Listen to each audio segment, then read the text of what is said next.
Hello everybody, how you doing? I'm Weezy, and if you're new to my corner of the internet, a warm welcome to Isabella Banks YouTube channel. Here we dive headfirst into the latest happenings revolving around Prince Harry and Duchess Meghan. So make yourself at home and let's get into the discussion. Thank you all very much for all your comments. My goodness, I didn't realize that this topic was that controversial, but I'm glad I raised the subject. A special shout out to Chodesi.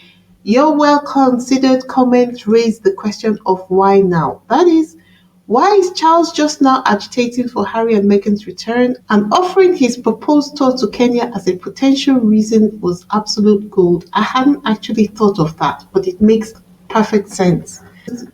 Thank you to Susie Q. Your comment was simple but effective. A comment from one of the OGs has the effect of making me feel seen. Thank you as well to Donna Black. Your comment nailed it like a perfectly executed curtsy. Today, we have a viewpoint that might just shock everyone. So if you're curious about what's going on, let's dive in. But if you missed our previous video, I recommend watching it to get a better understanding of today's discussion. Or you might feel as lost as Prince William trying to navigate the royal family without Prince Harry. For those of you who have reacted strongly to the idea of Prince Harry returning to the UK, I urge you to take a moment to consider that Prince Harry's mission has always been to free the royal family from the influence of the media, and that mission is not over yet. Before we delve further into the ongoing battle between King Charles and Prince William over reconciliation with Prince Harry, if you're new to this channel, welcome. Please join our October challenge to reach 3,000 subscribers by the end of the month.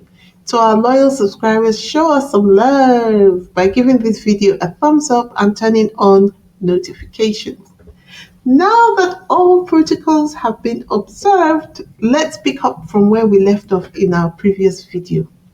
So guys, you might remember that Tom Bauer had written an article suggesting that King Charles should have refused to give titles to Archie and Lily. When this article didn't get the desired response, it appears they started exerting pressure on Camilla to prevent King Charles from reconciling with Prince Harry. I think that Camilla's powers are limited, but given what she has been able to accomplish so far, she didn't realize that.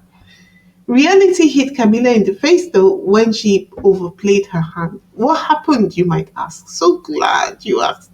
There's an article that said Camilla was taking matters into her own hands to ensure that the reconciliation between King Charles and Prince Harry did not happen. According to reports, Camilla forbade Prince Harry from seeing his father or staying at any of the royal properties without an appointment. King Charles was not aware. Apparently, this caused a big fight between Camilla and Charles. See, because Charles, despite his power and influence, knows that the rift with Prince Harry reflects poorly on him, especially considering what happened with Princess Diana. He was willing to go along with it as long as he became king. And now that he's king, he's realizing that he needs his younger son to secure his throne and legacy. Why? Because his older son is trying to steal his throne. It's really all for selfish reasons as usual. He would have continued to ignore Prince Harry's misery if Prince Harry had stayed in the firm. However, now that Prince Harry has left and shown them that he can be successful outside of the firm, King Charles is realizing that the royal family can actually be free from the shackles of the demands of the media while he keeps his throne as well. The problem is that the powers that be are watching, therefore they are doing everything in their power to stop the royal family from getting free of their clutches. We're witnessing a family that has been under the shadow of media blackmail for a long time, slowly realizing that they can break free from these constraints. Remember what Harry said in Spare when he said his father asked him about the court cases he had filed against the media, and his father's comment, which was that the lawsuits were suicidal, where it turns out Harry is the survivor champion in this royal game show. Remember, I don't have King Charles or Prince Harry's direct dial. However, are the assumptions made thus far really beyond the realm of possibility? Do you recall that despite Prince Harry's dissatisfaction with the state of affairs, Prince Harry didn't see a way out until Meghan? Meghan showed the whole damn family how to be working royals to the point that how many years after she left, the royal women are all emulating her style internationally. Anyway, I digress. When it looks like Camilla didn't succeed in her campaign to separate Prince Harry from his father, we began to see articles with these kind of headlines popping up. Queen Camilla is happiest, slobbing around in jeans, writes Angela Levin. No wonder it took her a full 12 months to get to grips with her new royal wardrobe. Considering how far up Camilla's ass Angela Levin is, this article calling Camilla unstylish in an article for Daily Mail is nothing short of blasphemous. This only goes to show you that Angela the Chucky Levin is Camilla's handler, and she has probably received instructions from the powers that be to put pressure on Charles to prevent him from reconciling with Harry. More pressure was applied by targeting another family pain point, Prince Andrew. Hence this article which said the cunning monarch, King Charles III, stops Prince Andrew's annual stipend, while Prince Andrew's actions are a matter of concern. Advocating for the complete removal of his means of survival is a more complex issue. But this article was kind of a reminder to King Charles of his obligation to maintain the hostilities with Harry. Following the usual sensationalizing of Prince Andrew's woes failed to create a lasting impact this time around. Instead, a peculiar article appeared suggesting that Prince Edward was involved in a mysterious organization, the Freemasons. It hints at secrets that, if revealed, would be damaging. This was a clear message, a second level warning to King Charles to maintain hostilities with Prince Harry. It didn't work because an article upping the pain factor appeared on the front pages, providing details of a little minute dispute between King Charles and Prince William. The headline for this story was Kate Middleton and Prince William's row with King Charles over Prince George's role. This article, published so soon after the Duke of Kent story, was another clear warning shot. There was a telling detail within this story which stated that Kate and William were worried about Prince George's role within the coronation, fearing it would be too much for him. Does that remind you of anything? Yep, a stark reminder that King Charles had been a rubbish father, allowing Prince William and Prince Harry to walk behind Princess Diana's coffin.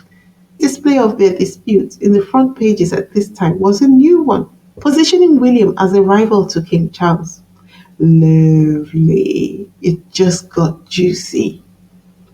They hoped to introduce William to the power chat with this article that reads, How King Charles Deals with Royal Rivalry After Being Hurt by Diana. The story in the article was basically saying that because King Charles was so jealous of his popular son, Prince William, they had agreed that King Charles would take 60% of the headlines while William would take 40% of the headlines.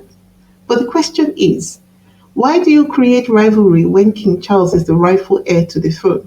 Who do you think is leaking this private information to the press?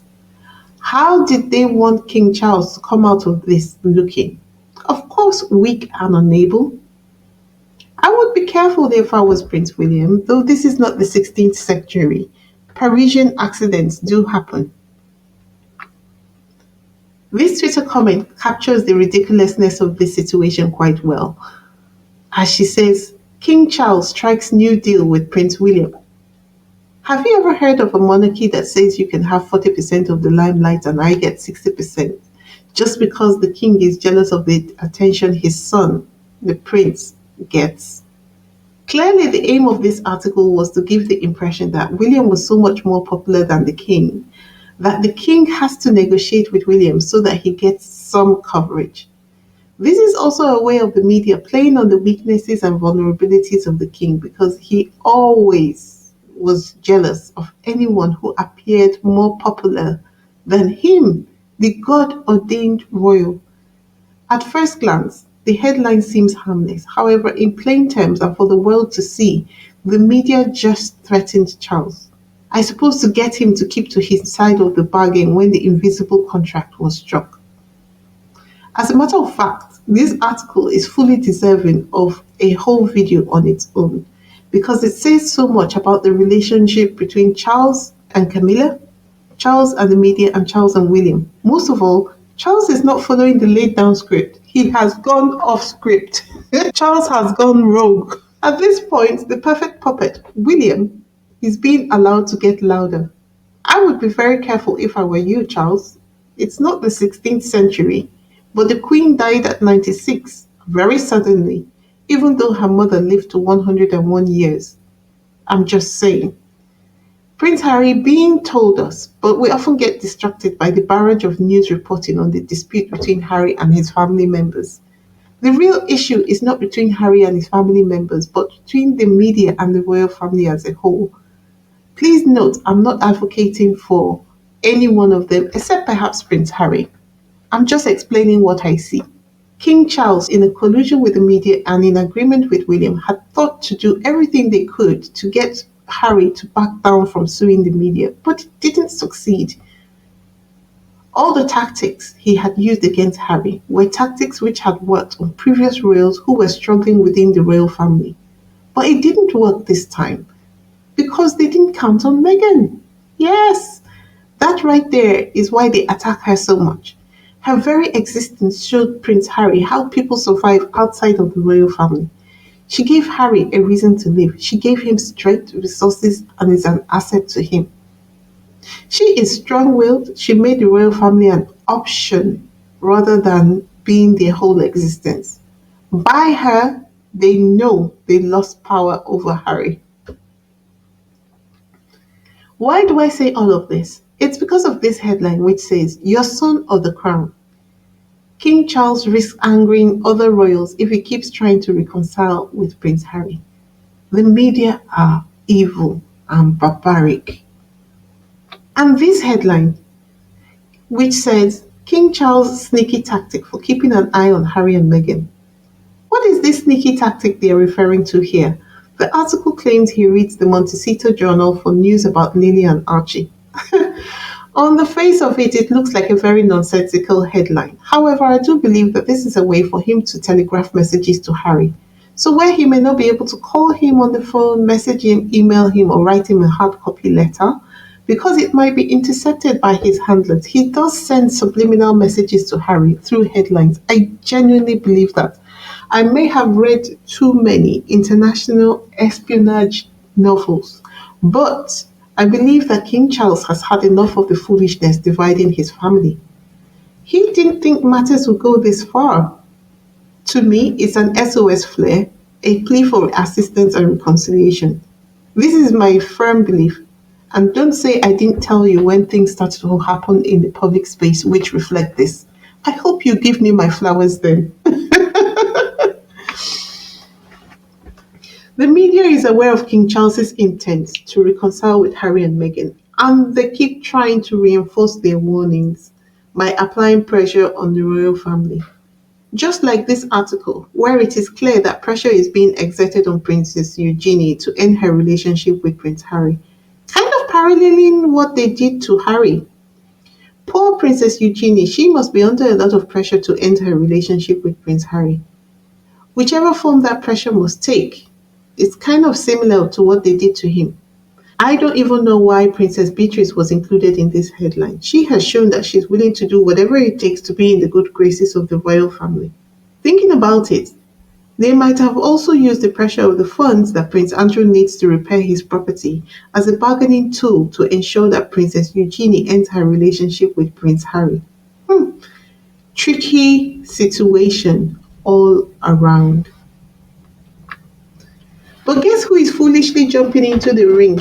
Yep, you guessed it. Not too bright William, who sees this as an opportunity to ascend the throne in place of his father, or take on more responsibility, which will give him more power so that he can keep on punishing Harry.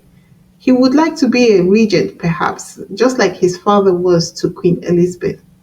Charles must be completely horrified at the very idea. But who can blame William with the way he was raised? But this is the reason why Prince Harry is the cursebreaker in the family, and part of the reason why I believe he and King Charles are working behind the scenes to see what they can do to free themselves from the clutches of the media. He feels compassion for his family and considers it his duty to break them free from the grip of the toxic British media. And since it has become clear that King Charles continues to push for reconciliation with Prince Harry, you only have to see the recent updates that the royal family has made to their website on Harry and Meghan's pages to see what their thoughts are. To which one Twitter commenter said, "It's starting." And the comment that followed this one was, "And Charles is backed into a corner. The Wales kids won't be working royals for 10 years plus, and he has only two sons. It was incredibly short sighted to let one be chased out." Here, here. As long as there's no agreement between Harry and the royal family, the media will continue to fuel the family feud. The pieces of this complex puzzle are slowly coming together, with the media playing a pivotal role, resisting the attempts by the royal family to heal their rift. So, what should we do? I think we should prepare to support Harry and Meghan when they decide to carry out official duties of King Charles. I don't think this will happen very soon, mind, as the key to this happening is the growth and rise of Harry and Meghan's influence. But I do see this happening in time. If we continue to insist that Harry should stay away from his family, the media would have won the war, even though Harry wins the court case. So let me end this video here before I get stoned. Stay tuned for the next part of this series. Please share your thoughts in the comments, and if you're feeling passionate, here is a little public service announcement. Please keep your comments civil. This video aims to provide insight for those interested in the issues beyond what's reported in the news. Keep focused, my friends, keep shining and keep thriving. Until next time, take care. Bye.